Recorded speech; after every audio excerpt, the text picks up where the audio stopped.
Hi, and welcome to What's the Tea in L&E. I'm Leah, I'm Ann. and we are talking today about weed. Yeah, weed in the workplace. What could be more fun? That's right. All right, Ann, I'm an employer, and I'm running a random drug test, and I've got two employees that come back. One tests positive for THC, but has used it recreationally. The other one tests positive for THC, but comes to me with a medical marijuana certification. What can I do as an employer?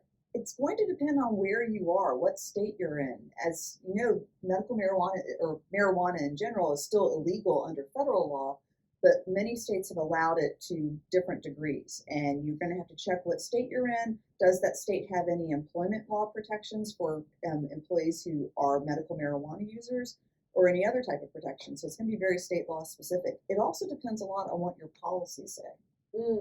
So you got to update those drug testing policies, right? Definitely, yeah. Yeah, and in most states, recreational use is not protected, so you can take an adverse employment action like termination or discipline. But in a lot of states, and this is a growing area of the law, right?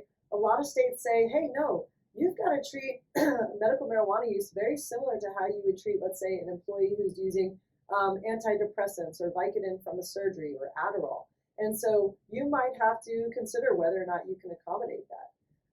And can I send, let's say I'm worried about negligence and safety. Can I send, and I've got an employee who operates heavy machinery in a manufacturing plant. Can I tell that employee they've got to take their job description to their doctor and have their doctor sign off and say, yeah, with Leah's use of this, that in the way that I've advised Leah to use this, that she can perform these job functions safely without harm to herself or others? Again, it depends on what state you're in. So some states make exceptions to their employment law protections for employees who operate in a safety sensitive position. Other states don't make such protections. But so it's just going to depend on what state you're in. Yeah. And also, what does that job description say? If the person does have a safety sensitive job, you really need to have that in the job description. All right, now the big question that we're all wondering about, right? Do we have to let an employee keep their marijuana at work or smoke weed during breaks? No. I'm not aware of any state that would allow that. Yeah, you do not have to allow an employee to be impaired at work.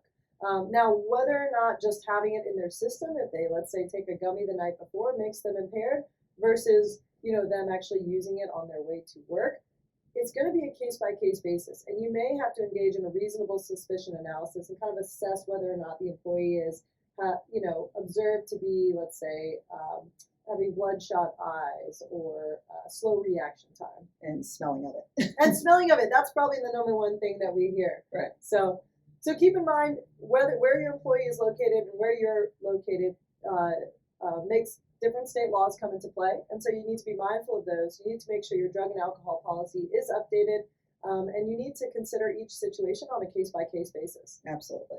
So thanks for joining us on What's the Tea. Until next time.